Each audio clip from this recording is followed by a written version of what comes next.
Now, we come to France24.com, and then it was picked up by Global News. But listen to this headline, Mike. Has the world gone mad? Question mark. My answer is yes, it's going mad. But the next part of that headline is mental health disorders are on the rise globally. And then, 4 or 5 paragraphs into it, the guy that's talking about this, he said the burden of mental illness has risen dramatically worldwide in the past 25 years. And then it goes on to analyze and try to figure out ways, and you and I can talk about that. But Mike, tell the people what the very first sentence says, and then let's just unpack this. Well, it says mental health disorders are on the rise in every country in the world and could cost the global economy up to $16 trillion between 2010 and 2030 if a collective failure to respond is not addressed, according to an expert report on Tuesday. And Patel, who is one of the experts here, he says the situation is extremely bleak. Yeah. Carl, you and I have been addressing this for the last 10 years, pointing out, yes, the world has gone mad. You know, I had a conversation. By the way, we just celebrated Thanksgiving in Canada on Monday, and I had a house full of people, and one of them, we got into a debate about this, about transgender surgeries and all of this, and I said, look, we need to start loving these people properly and addressing the mental concerns here, because it's all nurture. There's nothing natural about this at all. Yeah.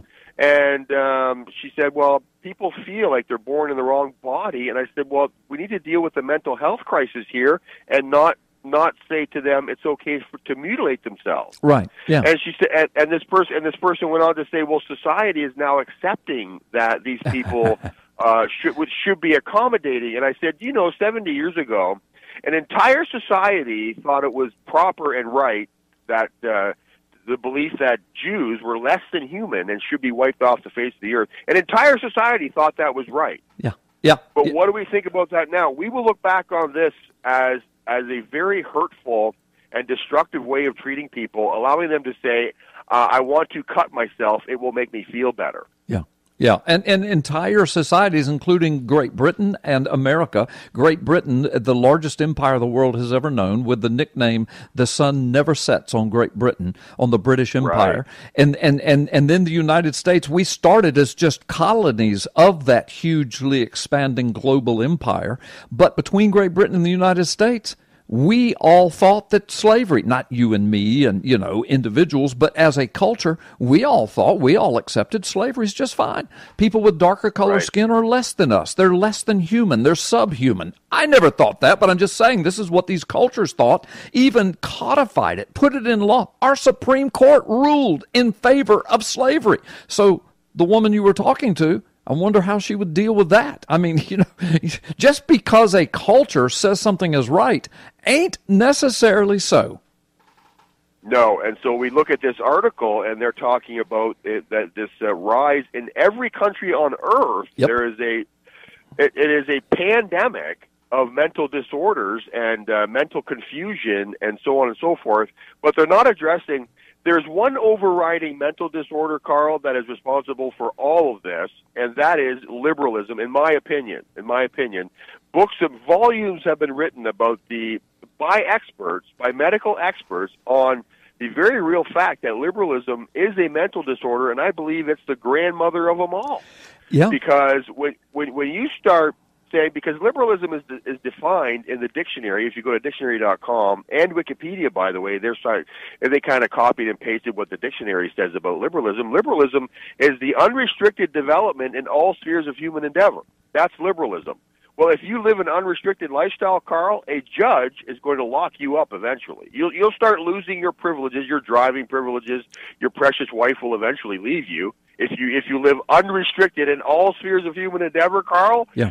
Nobody would ever be able to stay married. Nobody would keep their driver's licenses, and eventually you would get locked up because you would just live according to the whim and fashion of however you feel at the time, and that is what we see happening, not on a macro scale, but on the micro level, and as a result, we're seeing a macro development of mental disorders on every country in the world, and eventually it'll all come down to governments allowing people to live fully liberal lives so that they can control them. If you can live however way you want, as long as you keep voting us in, and that's why marijuana will be legal in Canada next week. Well, and to dovetail into what you're saying, now you came at it from the geopolitical, social aspect, which is absolutely appropriate, and I agree with everything you said. From the biblical aspect, from the spiritual aspect, there are other veins to this. First of all, there's a prophecy in Romans 1. It starts off speaking to the culture of the day in the church at Rome 2,000 years ago, but then it goes into this future tense. The language is in future tense, so it's obviously prophetic, speaking about the days before the return of the Lord, and it speaks of this great depravity of mind that will sweep the planet. Now, some translations say a depraved mind. I forgot the other words. That word just sticks in my mind. But it talks about what leads up to it, and it's this total rejection of God's word. It's the rejection of God. It's the rejection of the standards and the principles of marriage, home, family, sexuality, gender. It's all right there. And then it says that starts into sexual deprivation that sinks deeper and deeper. Then we begin to worship created things rather than the Creator. We forget to give God His praise. We ignore Him. We say we don't believe in Him. And then the whole culture spreads, that culture spreads globally until finally it says God will give them over to a depraved mind. And now the headlines of our news, we're living in the day of the demonic outpouring and the internet ubiquitous reach, and the headlines say, the whole world is suffering from mental health pandemic. And you spoke with your first guest about signs of the end times. I mean, definitely this is one of them. And I think it was all very well said. And I'm glad to be a part of the conversation. My name is Mike Shoesman, tpsimmons@live.com. I see my time is up. Yeah, it is, Mike. God bless you. We'll see you next Friday. Thank you for a great job. Folks, it's good to have you with us. Brandon McBee will be up at the top of the second hour in just a few moments, so don't go anywhere. You're listening Freedom Friday. Carl Gallups, world-famous producer Mallory Bardwell is in the house.